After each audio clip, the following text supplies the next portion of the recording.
ప్రియమైన దేవుని సంగమా, ఈ రోజు మనకి దేవుడు ఇచ్చిన ప్రవచన వాక్యం ఇదియే. మత్తయి సువార్త 5వ అధ్యాయము 4వ వాక్యము. దుఃఖపడువారు ధన్యులు, వారు ఓదార్చబడదురు. దేవునికి ప్రియమైన వారా, ఈ లోకంలో దుఃఖం లేని మనిషి ఎవ్వరూ లేరు.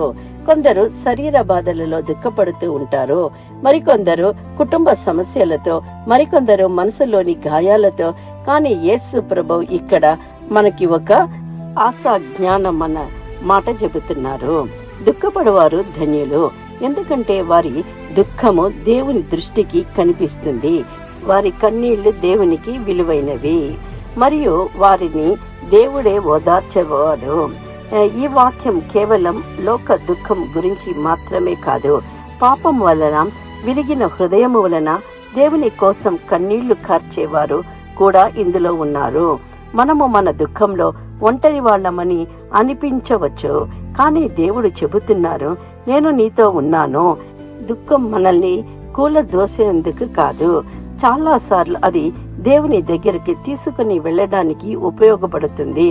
మనుషులు ఓదార్పు ఇవ్వలేని స్థితిలో కూడా దేవుని సన్నిధి మన హృదయాన్ని తాకుతుంది. ఆయన ఓదార్పును ఇచ్చే దేవుడు. ఆయన ఇచ్చే ఓదార్పు తాత్కాలికం కాదు, లోతైనది, నిజమైనది, బలమైనది. కాబట్టి మనము దుఃఖంలో ఉన్నప్పుడు విశ్వాసాన్ని కోల్పోవద్దు. కన్నీటి రాత్రి తర్వాత ఆనందపు ఉదయం వస్తుంది. దేవుడు మనల్ని మరిచిపోలేదు. ఆయన సమయంలో మన గాయాలను మార్చి, మనల్ని బలపరిచి, మన జీవితాన్ని సాక్షికరంగా మార్చే దేవుడు మన గొప్ప దేవుడు. హన్నా తన నిరీక్షణలో, తన అవమానంలో, తన మనోవేదనలో దేవుని సన్నిధిలో కన్నీళ్లు చిందించెను. దేవుడు ఆమెను ఓదార్చి సమూయేలు అనే కుమారుని ఇచ్చెను. కన్నీటి ప్రార్థన దేవుడు ఆలకించే దేవుడు, ఎప్పుడు నిరాకరించే దేవుడు కాదు. దావీదు ఎన్నో కష్టాలు, మోసాలు, బాధలు చూసెను, కానీ ప్రతి దుఃఖంలో దేవుని ఆశ్రయించాడు. దుఃఖంలో దేవుని వైపు పరిగెత్తిన వాడు ఓదార్చబడతారు. యోసేపు తన సహోదరుల చేత మోసపోయి బానిసగా అమ్మబడి అన్యాయంగా చెరసాలలో ఉన్నాడు. అయినా దేవుడు చివరకు అతన్ని పైకి లేవనెత్తి ఆశీర్వదించెను.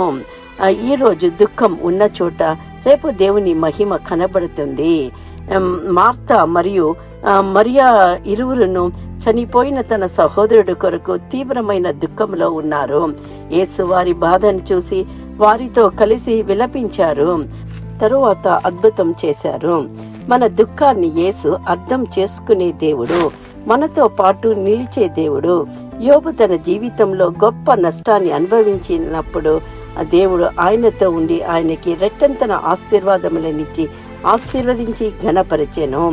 శోధనలో నిలిచిన వారికి దేవుడు పునరుద్ధారణ శక్తిని ఇచ్చి ఆశీర్వదించే దేవుడు. ఒక చిన్న ప్రార్థన. ప్రియమైన సహోదరుడా, ఈ వాక్యాన్ని వింటున్న మనతో దేవుడు ప్రవచన పూర్వకంగా ఈ మాటల్ని ఇచ్చి ఆశీర్వదిస్తున్నారు. హన్నా వలె ప్రార్థించే హృదయము, దావీదు వలె దేవుని ఆశ్రయించే విశ్వాసము, నయోమి వలె మళ్ళీ ఆశను పొందే కృప, మరియా మార్తాల వలె దేవుని సన్నిధిలో ఆదరణ.